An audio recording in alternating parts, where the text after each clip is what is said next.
Ben Askren here on the sessions. How are you doing today? What's going on?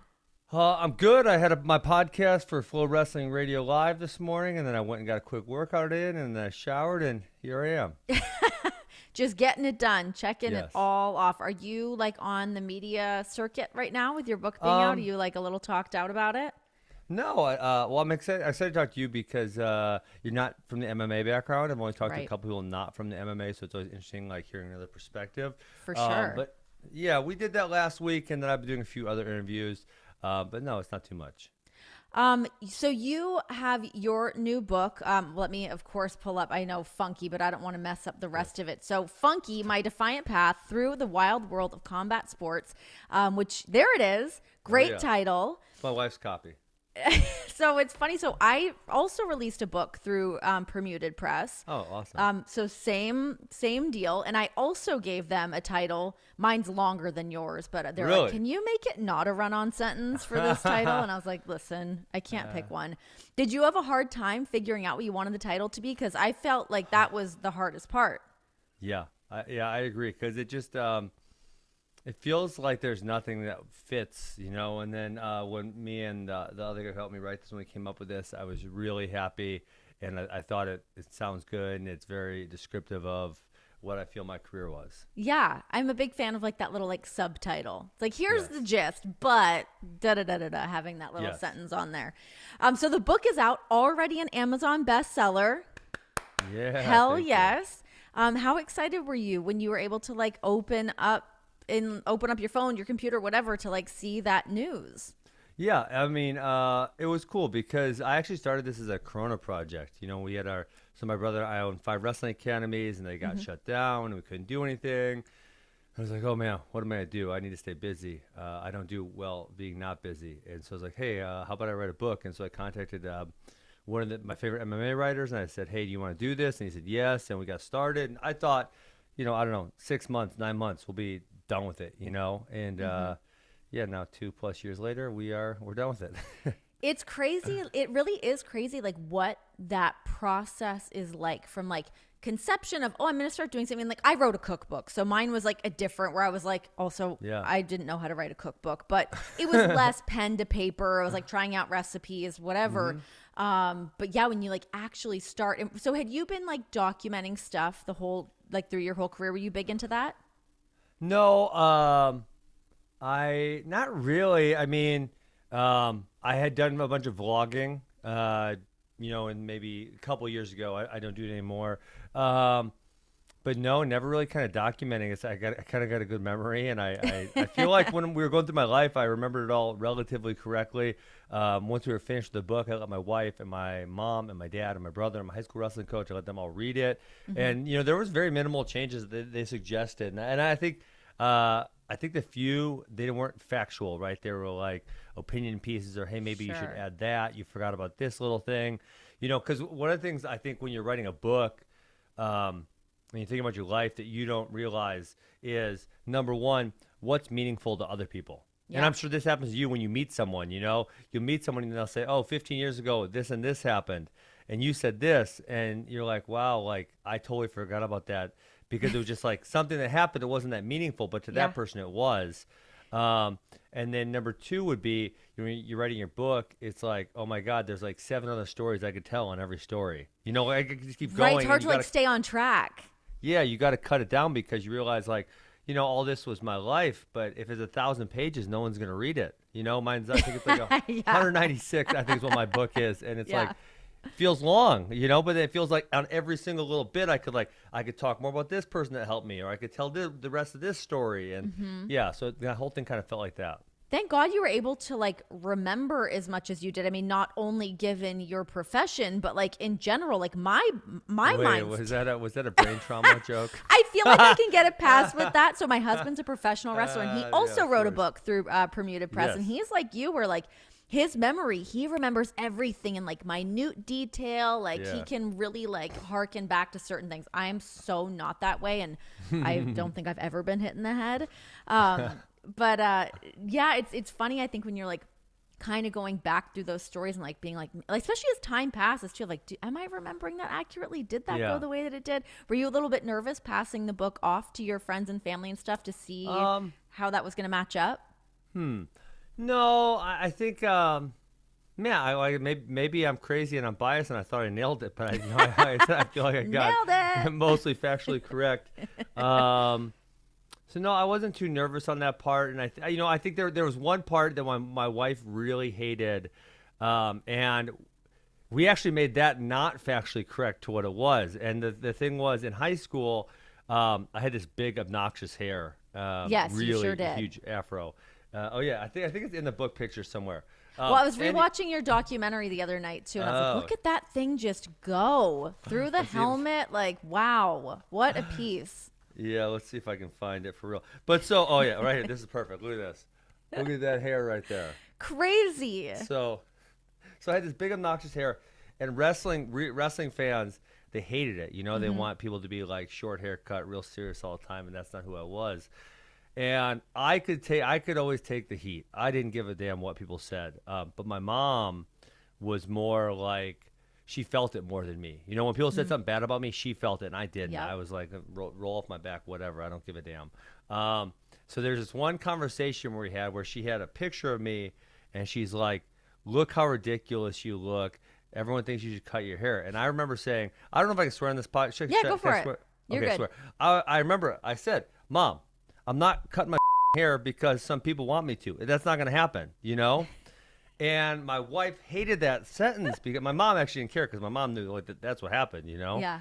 And we wrote it as such. And then my wife said, there's going to be high school kids and middle school kids reading this book, and they can't hear you speaking that way to your mother. And you know what? I actually agreed with her, although, it is what factually happened. So we changed it to be like, I'm not cutting my stupid hair or something to that effect. Gosh, good for you and good for her. Yeah. I know you've got kids, young kids. Yes. I have a daughter. She's only 16 months right now, a year and a half. When do you stop saying the months? I don't know. Anyways, do you ever swear around your kids? I do. Think about this all the time. Have they? My wife and I debate this. My wife and I debate this a lot because I'm not emotionally tied to my position, but I think logically I am. So her family never, ever, ever swore. None, like zero almost. And my family swore significantly. And, and so where I take it is two things. I said, number one, hopefully my kids should be intelligent enough to understand the situation, right? Because, for example, I don't swear when I'm coaching little kids at the wrestling academy. I don't swear. I'm not their parent, so not going to determine what they should and shouldn't hear. I'm just not going to say it, right? So that would be, I understand position and time. And then number two, I think tone matters because you can say something hatefully with a swear word and you can say something hatefully without a swear word, but you're still saying it hatefully. Right. So it's like tone matters, time and place matter, all that stuff matters. And I view them as just words. See, I'm the same way. Like, I don't really overthink it, but like every day I'm like, oh my God, I need to stop swearing around my daughter. Like, I'll be yelling at the dogs. I'm like, this mother. Like, I'm like, oh my God, I need to stop. Because she is like, she's really starting to pick up words. I'm like, she's just going to start rattling these off. But like, I'm kind of on your boat, on the same boat as you, where it's like, I think like trying to let them know, like, all right, this is when you swear. Also, it's not for you. I'm allowed to say it. You can say it, when you're older or whatever. But yeah, it's crossing that bridge. But it's like, as a new parent, I'm always like, oh God. So my oldest, what are the rules? Yeah, my oldest is 9.5 going on 10, and she's kind of bright, and she hates it when I swear, and so I try not to do it around her, but sometimes it's like, hey, Alex, I'm an adult, and I can swear, and I don't expect you to swear at this point, but if you get to be a teenager, and so we've had this talk, the same talk that her, me and Amy, my wife, I've had with her because I think she's intelligent enough to hear it now. Right. She chooses not to swear, so whatever, that's fine. But which is nice. It's nice, yeah. See, I kind of place a little bit of the blame on my mom because when we were really little, my mom swears like a sailor too. But when we would say I'd stub my toe or hurt yourself, or whatever, she goes, okay, you got 1 minute where you can say whatever you want. And we would just let it fly. But it was like for that time in that moment. Anyways, a colorful vocabulary. Apparently it's a sign of intelligence. I don't know. That's the one I try to use. And Yeah. they've been proven that you're more trustworthy also. Really? Yeah. There's correlation between trustworthiness and intelligence and foul I language. like that. I'm like a vault. Yes. I think I'm pretty trustworthy. You There you trustworthy? go. I believe so, yes. What's your favorite swear word? The F word, of course. Gotta be. Yeah, Just because you pepper can use in it so there. many different ways. I didn't really intend on this going into a thing about swearing, but anyways, back on track, back to Okay. the book. Yes. What was the hardest part to write for you? Was there anything like revisiting story wise that was like dredging up some stuff that maybe you didn't want to think about or talk about again? No, I mean, obviously, I had a couple of losses I didn't really love at the end of my career, and so having to rehash those it's not ideal. But yeah, it wasn't that bad because I'm like, I think one of the things people really enjoyed about me when they got to know me was just like, I'm a reality guy. Like, hey, if it happens, it happens. And then once it happens, it's not like you can change it, Yeah. So that happened. You're going to live with it. You're going to accept the fact that it happened. You're not going to dwell on it. And you're going to move on. And so, I think I'd come to peace with some of those things that happened. And I think that's what some people appreciate about me because I think there's two things. There's a lot of people who have a lot of trouble getting over something like that, and they just keep reliving it and they keep dwelling on it. And then even more than that, I think there's a lot of people who never start things because they have a fear of what may happen, right? Sure. So they'll never even do it. They'll never even put themselves in that position because they're scared. What might happen if I try this or do this? I Right. could fail. This could happen. People might talk about me. And it's like, dude, it's like live your life the way you want to live your life and then deal with the repercussions. I mean, that seems like it's obviously been your motto from like Yes. day one. You have done you to the fullest. You do things your own way entirely from your wrestling style to who you are as a person. Obviously a very confident man. Has there Yeah. ever been a time that you like weren't confident? That you like struggled yeah, with of some course. stuff? Like no, what? of course. Well, I think early in my life, and one of the things I love about sport wrestling is I think it was the first place to give me a lot of confidence because I figured out that if I worked hard, I put my mind to something, I could be good at it, right? And I was just kind of like and this is why I think I dealt with failure well later. Because when I was young, I wasn't like one of those prodigy kids where everyone's like, "Oh, he's gonna be really, really good," or "He's this," or Prodigy. I've never heard that word before. Yeah. Oh, so I said sometimes I speak to us. I said prodigy. Oh, prodigy. I Yeah, was like, what's prodigy. prodigy? Is I'm that a sorry. term I don't know? Prodigy. Gotcha. My bad. Yeah, so I was never that kid, and so I just was like, hey, I'm gonna keep showing up, but I'm gonna keep trying to get better, and that's who I am. And so I think I developed confidence through wrestling. Is like if I work hard and I do the right things, then I'm gonna start seeing positive results from what I'm doing, And then I learned to take that into other areas of my life. If I just work hard and I do the right things, I'd be a problem solver. I figure out what's the problem, how do I solve it. That stuff's gonna work in my favor a lot.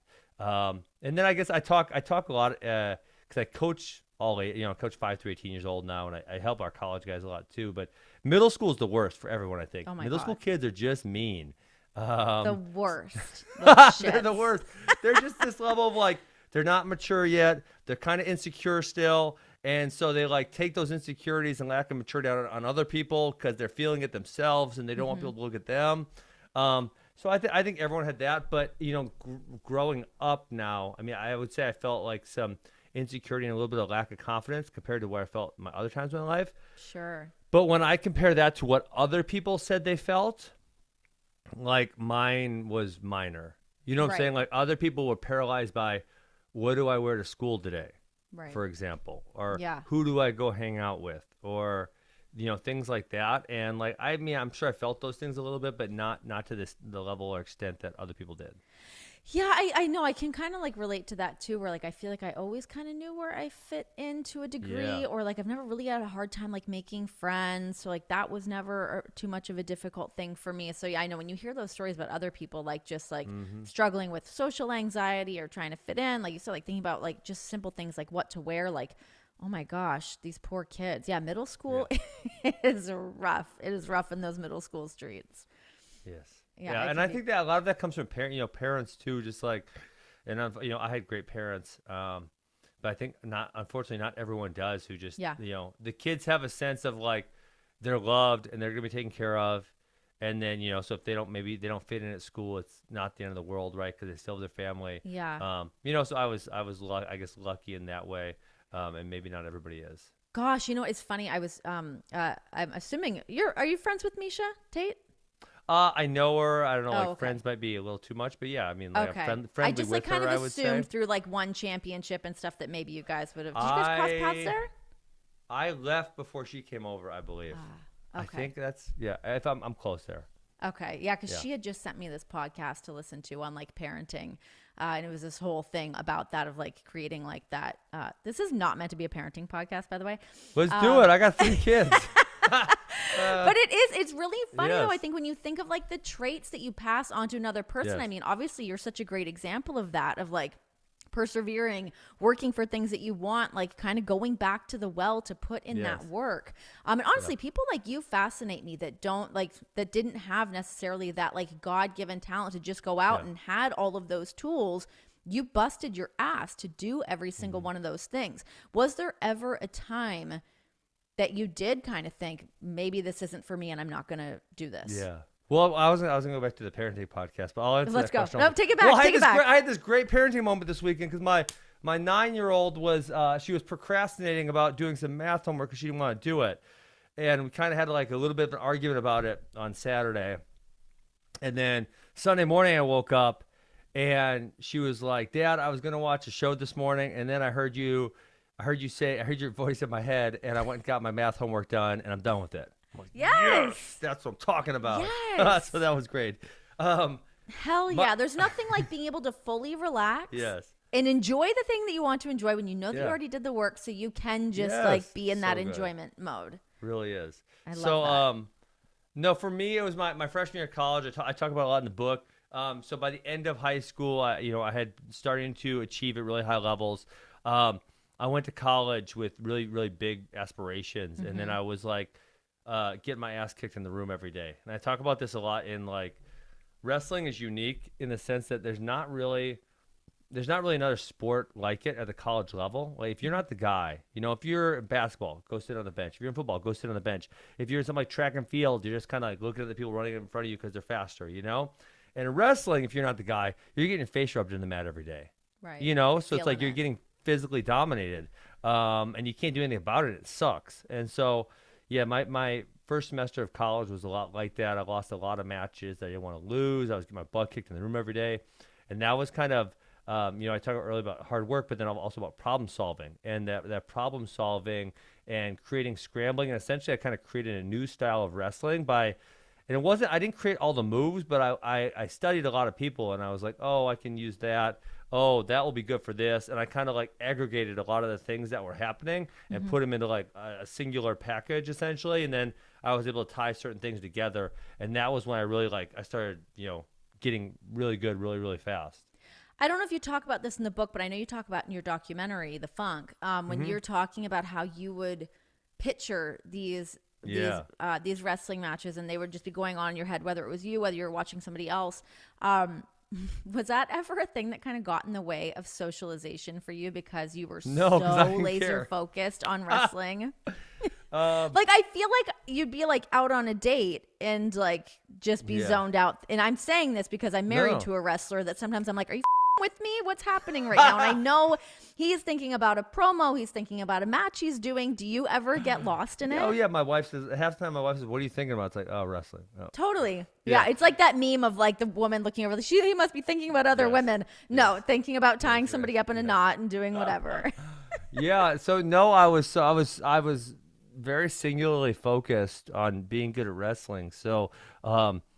Other things may have tried to get in the way of wrestling, but wrestling never got in the way of anything else because it was the thing. It was the thing. It was the way. I was relatively good at school, meaning I didn't have to try that hard to be good at it. And I picked a relatively easy major in geography, so I didn't have to put a lot of mental effort into school to get. I got a 3.2. What did you do with the geography major? No, I knew I wanted to be a wrestling coach. So, well, then I ended up fighting. I thought I was going to be a college wrestling coach at Mizzou where I wrestled at. That was MMA. When I went to college, MMA wasn't even a thing. Right. I went to college in 2002. That was like the dark ages of mixed martial arts. And, MMA didn't become a real thing probably for people to do, like 2005, 6, 7 is when it really started happening. Yeah. Yeah, so I thought I was gonna be a college wrestling coach, and now that Max and I, that's my brother, we opened wrestling academy in 2011. Now we have 5 of them. I wish I would have went to school for business because I had to learn a lot of the lessons the hard way. Okay, so the other question I was going to ask that now has resurfaced in my brain. When you were wrestling, you're dominating, kicking ass. What was your record? 153-6. Do I have that right? So college was 153-8, and I lost 7 times this. Well, the guy who's at my house on Saturday because he's the head coach at Oregon State now, and he's recruiting some of our athletes. So I lost 8 times, and I lost 7 times to the same guy. That mother. So I always, I joke if he didn't exist, I'm the second greatest college wrestler of all time. Okay, so while you are still, in fact, crushing it, but MMA pops up on the scene. What were your first memories of being like, wait, what's happening over here? What is MMA, especially with like what MMA was then versus what it's turned into now? Yeah. Well, my very, very first memory, I remember my dad brought home a VHS tape. Hell yeah. Like we're saying, so the first MMA, first UFC was 1993. So I'm guessing it was 93, 94, 95, somewhere close to the very beginning. And it was like bizarre, at that point they were doing the 8 men enter, 1 man's leaves, as if 7 of them are dying. That's some like pro wrestling shit right there. Yeah, it really is. It. But that's why it got banned everywhere, because they had this type of thing going on. So then it obviously went through like that dark period where it was getting banned. It only was legal in I think 4 states by the late 90s. Everywhere banned it. And then Zuffa bought it in 2002, and then, it took them a while to get it going again. So I do remember in college, probably not the first couple of years, but probably towards the end, me and a lot of my college teammates would, get together and whether it was like finding the DVD at that point, DVD after the fact, or buying some of the pay-per-views, we would definitely do that. And we definitely enjoyed it as a team. And obviously a handful of guys from that team ended up going on and fighting. Gosh. Yeah, especially when you think of, just like those early years of something happening, it's really cool to be able to see something progress the way that it has, like right before our very eyes, especially like, I'll always be like a homer for like the women's division and seeing how far that stuff has come. Holy crap. It's crazy. Yes. But before we get into more MMA stuff, one thing I just wanted to run back to is when you were a kid and had to drop 30 pounds. Yes. To like get you where you needed to be, to like really hone your body, hone your athleticism. What was that like going through that at like such a young age? Yeah. I don't know. Maybe easier? So this, and I think my wife is like, sometimes I just decide I'm going to do something and I just do it and I don't think much about it. And then, 15 years later, you're like, wow, that's pretty unique. So as an 11-year-old kid, I was fat for sure. Like you can look at the pictures in the book. Like it's not like I was skinny. So I didn't, it wasn't like I was cutting weight in a sense. So in wrestling, cutting weight means like a quick drop, like you're sweating. It's very scary. I would be terrible at it. No one would want to be around me. Yes, that happens. But no, so I was just fat and I wanted to lose weight and I wanted to be in shape. And so, I made the commitment to stop doing a whole bunch of things that I knew were unhealthy, like, say, drinking soda, eating fast food, et cetera, et cetera. So I just told my parents, hey, I'm not doing that stuff anymore. And, I lost 30 pounds, and I didn't get back to 130 pounds. So that was, like, going into 6th grade. And then I didn't get back to 130 pounds until my sophomore year of high school. Wow. Yeah, so, it took a while. Okay. Mm-hmm. Yeah, so it was great for me. Unfortunately, I think there's too many kids and adults, for that matter, these days that live really unhealthy lives and have unhealthy diets. And it's like, I don't know, like, I know, like, you should love yourself for you and that shenanigans. But just from, like, a longevity standpoint, being fat is really, really bad for you. Right. Like, bad for your health, bad for your longevity, kind of bad for everything. Like, we should strive to be as healthy as possible. That means eating right and working out. And, listen, I don't have an amazing physique, and I got a little fat when I had my hip surgery, but I'm at, like, a nice, healthy weight, and I plan on staying here for the rest of my life. Listen, you had a hip surgery very young in life. I think you're allowed to pack on a couple pounds. Should you feel like it? Should you feel like it? But no, I agree with you. It's like, just getting up and moving your body. Like, of course, I'm same situation of like, hey, look the way you want to look, feel the way you want to feel. But I know that I feel best when I'm moving around, I'm doing stuff, I'm like, my mind body awareness is just at like a much better spot. God, I love a bag of chips though, but hey, we all have our vices. We all have our vices.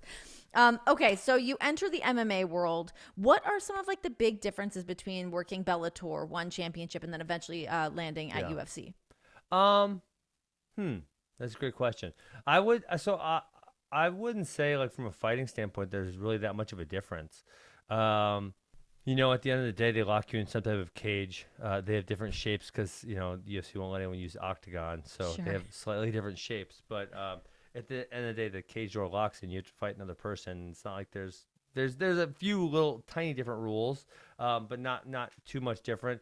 I think for me, the fun thing with Bellator and One Championship was I got to see those organizations grow from their infancy. Mm-hmm. And obviously by the time I was in the UFC, they were huge, right? And I'd also cornered a lot of people through the years, so I kind of knew what to expect when I got to the UFC. But yeah, Bellator, I think I fought in Bellator 14, and I think they're on. Let me look it up so I don't mess this up. They're on Bellator like 288. Wow. So oh my gosh. Yeah, so I was like, I was set. At that point, they did seasons. They did like 12 or 13 episodes per season. I was in season 2, so I was like in the infancy of Bellator, and then One Championship. They're probably also on like I would say probably a similar number type of thing. In the maybe close to 200. They're on 162, and I think I was on One FC 14. So I got to see these organizations start from the infancy and grow up, and now they're arguably 2 and 3 in the world. They've kind of been there for a while, so I think that was really cool. So you thought you were going to be hanging up your boots when you're in Singapore, yes. wrapping it up with One Championship, only to go swerve. Yeah. You're getting traded for Demetrius Johnson. Was that a mind to you? I mean, I know UFC, of course, must have been that, like, I got to go do this. But when you mentally are like, I'm retiring, did you truly believe you were retiring? Or was it that MMA thing where you're like, I know I'm going to come back? No, I retired. I mean, I thought there was a slim chance So my demands, and if I don't know if you call them demands. I didn't say anything specifically, but I said, hey, if I'm going to come back, it's because I want to try to be the best in the world. Yeah. I don't want to make any more money or have any more fights to be famous. I want to fight the best guys. Because when I left Bellator in 2013, I thought I was going to be head of the UFC. I was ranked number 7 in the world. The contract didn't work out. I talk about that in the book. And so I went to One Championship. I was there undefeated for another 4 years. And essentially I said, like, I've kind of done everything I can do. And I don't feel like I have any challenges. And I have read a lot of athletic biographies. I know everyone hangs on too long, so I want to be done. So I said, I'm done. And I meant it. And I said, the only way I'd ever come back is to do the only thing I never got to do, which is fight the guys ranked above me. Mm-hmm. I fought guys who were 10, 12, 14, but I never fought, 5, 6, those ones. And so that's the only reason I'll come back. And so I thought there was a slim chance of it happening. I thought probably the most likely scenario would be One Championship chooses to release me, and then I could go and sign with the UFC or something to that effect. Maybe One FC, maybe they assign some big welterweight name, and he's ranked 4, and I come back and I fight him because that's what I said I would do. Mm-hmm. I thought that was probably more of a possibility. So the trade was not really something that I thought. But yeah, I mean, the second I heard about it, I was super excited because I fought in mixed martial arts for 9 years. And never got the opportunity. I mean, that's one of the things that sucks. I like fighting, but there are some, in my opinion, negative things about it. And one of them is what Chael Sonnen likes to call competitive architecture. Okay. So, in amateur wrestling, if you think you're the best in America, you go wrestle at the U.S. Open. It's open to anybody, And if you're the best, you're going to win. Yeah. And then you know what? America's going to send you to the World Championships. And everyone's going to be there. And if you're the best, you're going to win. And you're going to be the best in the world. But in MMA, because of different contracts and different organizations, like sometimes you don't get to see that for many years. Some like Makhachev, who just won the lightweight title. Some people were saying he was the best in 2018. Right. Well, it took him till 2022 to get a title shot. Mm-hmm. So sometimes, the business side gets in the way sometimes. The business side gets in the way. And so, if I could change MMA there, and I realize because of the contracts and the organizations, the difficulty in doing this, but it would be like, hey, every single year, we're going to find who the best is. We're going to throw everyone in there. We're going to figure it out. I would have to designed the way to do it, but I think everyone would love to see that because in wrestling, no one says, "Oh, I'm the best in the world," and they don't go win the world. Everyone would be like, "No." Like if you think you're the best, go wrestle. And if you're not, if you're retired or you're done, then you don't get to say you're the best anymore. See you later. Yeah, it's unforgiving. Yes. Get out there and do it or zip it. 100%. Okay, so the trade happens. Demetrius Johnson goes to One. You're now at UFC. What is that first meeting with Dana like? You guys obviously had a somewhat tumultuous relationship. We never had a first meeting. You didn't? No. No, I talked to I was on the phone a few different times. And then the guy I ended up talking to a lot was Hunter Campbell. Oh, Hunter Campbell, yes. Yep, he's great. And then I flew to Vegas because I wanted to do some stuff. I'm trying to think. I don't think Dana was even there the first time I went, maybe in December. So I talk about this in the book, and it's funny because the book started being written in 2020, and then the only time I ever had full conversations with Dana was during the Jake Paul thing, because he hates Jake Paul. So that was yes, that was he it. does. He does. That was the only time we had conversations, and so never even when I was in UFC. I mean, it was a text here, text there, maybe, but not like, "Hey, call and talk for 10." Nothing. Never like that. Oh my God. And to me, it was whatever. To me, I don't give a shit. I'm here to fight. I'm here. I said there's one thing I wanted to do, and I wanted to try to prove I was the best in the world. I'm not here to be friends with Dana. I'm not here to do that. I'm here to fight, and that was it. So it's kind of like I don't care, whatever. Yeah, I mean that just seems like such a mental. Like, does my boss even want me here? Like, what's this relationship? If you guys hadn't really talked, like, I know obviously you guys would, maybe be ships passing in the night at like press conferences and whatnot, but like, did that ever get in your head, or you were just there to do what you needed to do? You didn't give a shit about the business side. Yeah, that was it. I did not care. Just wanted to go do what I wanted to do, and I knew, I finally had the opportunity to do it after all those years, and so I wasn't going to worry about being besties with Dana. Sure. I think we had maybe a few 30-second, 1-minute conversations, a few text messages, and that was it. But there was nothing extended until, like I said, after the book was being written, like April of 2021. That would probably be about it. What about just being a polarizing character within the MMA world? How much do you think that helps someone throughout their career in terms of if someone doesn't have that, let's talk a little shit, you got to make people care one way or the other. You have people feeling indifferent. That's when, no one wants to see that. We're still here entertaining people, right? Yeah. No, you nailed it. You nailed it. You know this business. You have to be entertaining. You have to be someone that people care about. And I think, the best way you can do that is to be you. Right. Which is the hardest advice to give to someone, right? Because they're like, I don't know what that means if it's not working. Yes. No, just be unapologetically you. But there's so many people who think, oh, I'm on this stage, I have to act this way now, right? And then a lot of them end up acting like the exact same, And then so when it's someone who just is willing to, be themselves and act like, like me, then it kind of sticks out, And then there's some people honestly, Conor McGregor, I don't know. I would just venture to guess that's how he is in everyday life. He probably gives his friends shit, and that's normal for him. I know I had so many college teammates who would just tease each other, and they would be totally hilarious. And then they get in front of camera and they're lame, and you're like, wait, no, you're hilarious. Why'd you stop being hilarious? Just be funny. And same thing with guys in the gym. It's you see guys in the gym, and they're funny and they're charismatic. And they get in front of a camera, and then all of a sudden they think they'd be all serious or something different. So I think you got to make people care, and that was a big reason why I got so popular so fast. And the funny thing for me though is, I felt like I was the same person everywhere else, but it took me 9 years to become, and then all of a sudden my popularity went like this, straight up. You think the timing of everything, the way that it worked out for you throughout your career to end up at UFC when you did, is that the way that you would have written it, or would you have gone earlier? Oh, yeah, I would have gone way earlier because obviously I would have been, I think I would have done significantly better by the time I was in the UFC. My hip was shot. I was at the end of my rope. So I wish it would have been in 2013 when I ended my Bellator contract. I would have went right over, and then I think it would have been more competitive, and then I would have got to retire young like I wanted to, which I still didn't hang on that long. I ended up retiring at 35, but I probably would have liked doing it a few years earlier. Would you have still needed that hip replacement? Yeah.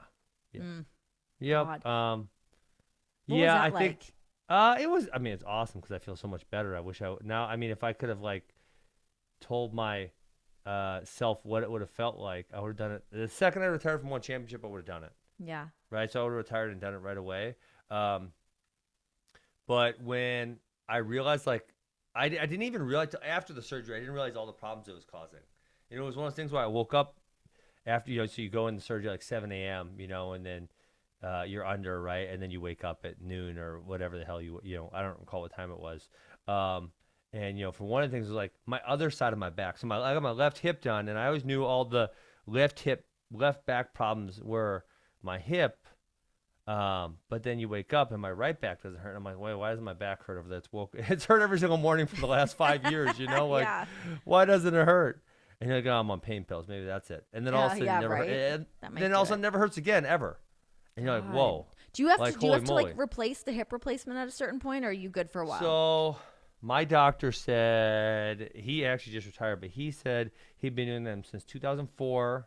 So this is 2020 when I got it done. He said he'd never replaced any of them yet. 0. Wow. So yeah. Great. So I got the Birmingham hip. It's a newer procedure. Is that just done in Birmingham, you mean?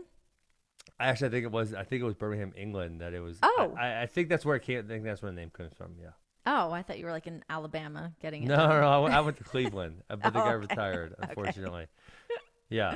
But yeah, so most people have the hip. I mean, it's I don't want to say it's common in wrestlers, but it's relatively common because I think it does put excess stress. But a lot of it is from the wearing of the cartilage. But I had some bone spurs and I had labrum tear. Kind of a handful of things going on. Well, hey, welcome back to feeling better. Oh man, it's so awesome. Like I said, if I would have known what the results would have been, I definitely would have done it earlier. And so that's why when I talk to other wrestlers who are in pain and they're like, oh, I'm thinking about getting it done, because I felt the same way. Oh, this isn't that terrible. I can just I'll be fine. And it's crazy how you guys just live like that, because you just get used to the pain, right? It is what it is, and it's part of your day. Yes, it's the new normal. Yeah. Oh my gosh. I know, anyways, right? You and my husband can be best friends. I'll have him call you up and you guys can have a little chit chat about it Seriously. all. Okay, let's talk Triller. What was it like when this opportunity came up? You mentioned Jake Paul earlier, but when this opportunity came up and you saw everything that was going on with Triller for you to get in there and have a boxing match. Well, I don't think Triller had anything to do with it in the beginning. It was just, so it was a tweet. I tweeted a couple of times, like I do many times. I enjoy Twitter. I banter back and forth on there. And then someone called me the next week and they're like, "Oh, are you really serious? Would you really fight him?" And I'm like, I was just tweeting at the time, but yeah, sure, why not? I haven't worked out since I had my hip done, but yeah, I'll fight him. And then it got serious, and I committed to it. And now, unfortunately, we know he's a lot better boxer than everyone thought he was. It's really funny because there's a lot of people who they really, really, really don't want to give him any credit. And listen, I'm kind of indifferent to him, but I definitely don't like the guy. It would be more like a negative indifferent than a positive indifferent. Okay. But I don't know. It seems like he's actually pretty good. Way better than I thought he was gonna be. I hope he sucked and I was gonna beat him up. I mean, that was my plan. What do you think about what he's done for the sport of boxing? I don't think he's really done anything. No, it's like even just in terms of paydays, even. No, nothing. Wow. Zero. Okay. Yeah. So I think. I don't think that. Just judging, I judge things by my Twitter timeline, and just based on how many people were talking about it. No, I feel like it's a good gauge. It's a good informal gauge of in my world, right? Because my Twitter timeline is based on my world: wrestling, mixed martial arts, some disc golf, things that I'm interested in. But so I have a pretty good gauge of it. If it's a huge UFC, UFC, what was it, 280? The one that was a couple weeks ago, Peter Yan, Sugar Sean, my timeline was going nuts over that. There was just so many tweets and people talking about it. And then the Jake Paul fight didn't actually seem even that popular. Not that people were talking about it. Yeah, not as much as they have in the past. That's for sure. So I think the shtick might be getting old, and I think obviously he's really popular, and there were a lot of people who want to see him box, and they want to see if he's actually tough or he actually fight. And I think he established, at least he has a baseline of competency, and he's kind of tough. So now I think people are like, okay, whatever. And when he's gone, like, is it going to increase the overall popularity of boxing? And I don't know, it's kind of unlikely. Like, people are going to go back to watching it how much they did. They're not going to, like, I think there's very few people who discover boxing because of Jake Paul and be like, oh, wait, there's this thing called boxing? I never knew that existed. And now because of that, I really like it. Right. Like, I think the number of those people is really small. What about Anderson Silva? What is your reaction to seeing Anderson Silva, one of the greatest to ever step inside a cage, for him kind of entering this world, and what all just went down with him and Jake Paul? Yeah, so I didn't watch. I fell asleep with my wife on Saturday night. I did not watch it. But yeah, I mean, obviously, like I said, Jake is, people don't want to admit it, but he seems to be actually pretty good at boxing. I mean, Anderson's one of the better MMA strikers of all time. Obviously, in MMA, you have elbows and knees and kicks. Also, boxing, you have hands. But then he beat Julio Cesar Chavez Jr., who had a lot of success in boxing. So yeah, Anderson's good. So yeah, I think a lot of people don't want to give Jake his credit, and it feels like, hey, you know what? It seems like he put his time in. He has developed a base level of competency in this. I don't know, like, give him his credit. But then yeah, I think there's like a lot of people who are kind of like not that interested anymore. And what was the deal that he wanted you to sign a contract for your fight after you already signed your first contract, that you weren't allowed to use any MMA? Yeah, so they called me, they being his, I think it's his manager. I'm not sure exactly what the relationship is, but then the guy was also helping Triller a little bit also. So it's a little murky what exactly. But the guy claimed, he claimed that Triller wanted me to sign this, and then by the end of the conversation, to me, it was evident that it was Jake, not Triller, trying to push this thing. Yeah, he said, hey, Jake's really worried you're going to do MMA moves, maybe kneeing or kicking or elbowing or something. So how about every time you do one, you get $100,000 taken away? And I mean, my first, I said this to someone else, but I didn't say this. My first was like, okay, like, say like I trip him, who's going to determine that's a non-boxing move? Like, who's going to be the judge in this one? Like, are you going to hire the judge? Like, who's going to judge what a boxing move is, I mean, finding judges is hard enough as it is. I mean, for real. Good Lord. It's preposterous. So, yeah. So then I'm like, well, you know what? Maybe I can win here. I said, well, how about if I don't, you give me like double my purse then? And they're like, no. I'm like, well, then why would I do it? And I'm like, this is dumb. Like, no, go away. Piss off. Yeah. And Leave me alone. Yeah. Ridiculous. Then they left me alone. They never bugged me about that again. One more fight-related thing, and then we're moving on to disc golf. But Gable Steveson, what do you think about him joining pro wrestling instead of going the MMA route? I think that's what he wanted to do, and I think he's going to be really good at it. He's obviously was about as good as it gets in, amateur and Olympic wrestling. So, yeah, I'm looking forward to see how he does. I think maybe the talking is, that's probably going to be the part where he's really got to work. Because I think from an athletic standpoint, he's going to pick everything else up like that. So excited to see how he does. Why don't you dabble in pro wrestling? Because I feel like you're like cut for it. If I was, well, great. maybe Gable can hire me as his manager. There you go. Be a mouthpiece. Yeah. By the time I actually went and visited WWE Performance Center in 2000, it was right after my hip surgery, 2020, and by that point it was just like I would have had fun doing like a one-off type thing where maybe I do one date or something, maybe a couple. Sure. But I really I want to coach wrestling. So my brother and I have the wrestling academies. I really love it. I don't want to travel and be away from my family at this point in my life. Sure. So like being a full time would be like that'd be. I couldn't ever imagine myself doing it. Maybe they gave me a whole bunch of money. They said like, okay, 18 months, and then I could be done. But even then, it's like those contracts do exist. I'll just put that your way. Yeah. I don't know if do I'm exist. quite It that could be popular. A possibility. Maybe if I was a little more popular, then that'd be the case. I don't know. No, I mean, listen, we should bring you over to AEW. You can like hang out with Dan Lambert. You guys can do some like American Top Team shit. I love Dan Lambert. He's the best. Yeah, he's great. Yeah. Okay, disc golf. Why do you love it? What is going on with this? When do you play it? What is it? Have you ever played? No. Oh, well, you guys try. I don't even know really how Where it do you works. live? Like, Where do you live? I live in don't know where you live. Cincinnati. Cincinnati. Oh my God, there's a couple great courses in Cincinnati. Really? Yes, there is. I've played them. Idlewild I think it might be a top 10 in the world. Really? Yeah. Hold on, I'm looking. I got my app out here. I'm looking. Wait, there's an app that tells you where they all are? That's great. Yeah, Are you on, is it like is, a league or a team? Look at this.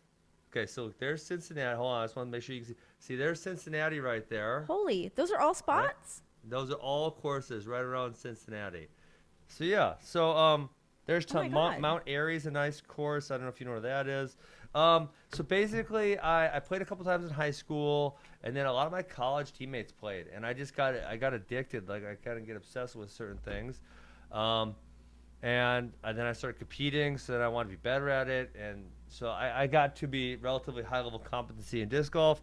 And then I built a course. My goal is to always build a course on my property, so I didn't have to leave or go anywhere. Yeah, so I have 23 holes here at my house. Yes. Oh my God, do your kids play and stuff? So I built the kids course within the normal course because the kids can't really throw that far. My 9-year-old daughter plays a little bit. 7-year-old is like she'll walk around with us, and at 4 they can't really like throw it all, so they don't. Yeah. Okay, I'm stupid, but how does this work? I don't really understand. It's just like golf. It's just like golf. You throw, and then wherever it lands, you throw again until you get it. It's a basket. Is what you're aiming for. And then you get in a basket. Golf, but frisbee. Yeah, exactly. Yeah, which but is exactly it's way more the name fun. Of it. Way better. That sounds way better. I couldn't. Yes. Can you golf? Are you a good golfer? No, golfing's expensive. It takes so long. I don't have 5 hours in my day to go golf. Disc golf, I can walk out my back door. I could play in, 45 minutes, an hour, something like that. Is it like a drinking game too, or just hanging? Not for me, but yeah, a lot of people drink and one time I got pulled over. This is a funny story. A lot of disc golfers smoke weed. I do not. Okay. But yeah, one time I got pulled over, and I was pulling into the disc golf park, and the cop demanded because he searched my car because he knows I know what you disc golfers do. And I'm like, dude, like I'm not smoking weed. Like leave me alone. Let me go play disc golf. And he demanded. He made me get out of my car so he searched my car. Stop. It was so annoying. Yes. Oh because, yes, my God. A lot of disc golfers do that. But I do not. Hey, maybe it makes them more focused. I don't know. Who knows? That's fine. You guys should try it sometime. No, I would try hobby. it. Yeah. I would try that. We used to live out in Vegas, and we backed onto a golf course, so that like kind of turned us off of like neither one of us are golfers. But that I think I could get into. I could get into like disc golf? Am I saying that right? Disc golf. Yep, disc golf. Yeah. Okay. Yeah, well. frisbee golf is frisbee and disc. They're different things. So I don't care what you say, but real disc golfers might get upset if you say frisbee golf. I don't want them on me. Yes, you do. Hell no. What is the difference? Is it like a weighted disc? A frisbee is kind of larger, relatively the same weight, but they're much bigger. It's juvenile. It's juvenile compared to the real. A disc is more dense and it's smaller, and there's obviously a lot of different kinds of discs that can do a lot of different kinds of things. Is it easier to aim with it being more weighted? No, a regular frisbee would be easier to aim, but you couldn't throw it, probably not as far. Interesting. Okay, well, listen, once I start dabbling, I'll let you know. There you go. You and your husband come up, hang out. Yeah. Play some disc golf, and we'll have a good time. Great. Done. You guys do a tour stop in Milwaukee? Yeah, we're in Milwaukee. Gosh, I don't know when, but I'm sure at some point we'll be there. Get me in the ring, and then I'll bring you out to the disc golf course. Done. Oh my gosh, it's happening. I've been working for AEW for about 3 weeks at this point, so I'm glad that I've already brought in a new acquisition in Ben Askren. There you go. You got great acquisitions. All right, I'm looking this up. AEW presents Dynamite Rampage at, what is the date on this? What is the date on that? I don't know. Please tell me it's in the future and didn't already pass. Oh, it's in the past. June 22nd, 2022. All right, let's see. Oh wait, let's look at 23. It just came up on my phone. There you go. 2023, not boom. 23. You're in charge. I'm going to make it happen. Listen, I have full faith that this will happen. I'm going to keep you posted because we're going to get you out to the show at a bare minimum. And then if we can go out and play some disc golf, I'm in 100%. I'd probably be good at it, I think. There you go. No I'm bombs. Overconfident in my abilities, but we'll see what happens.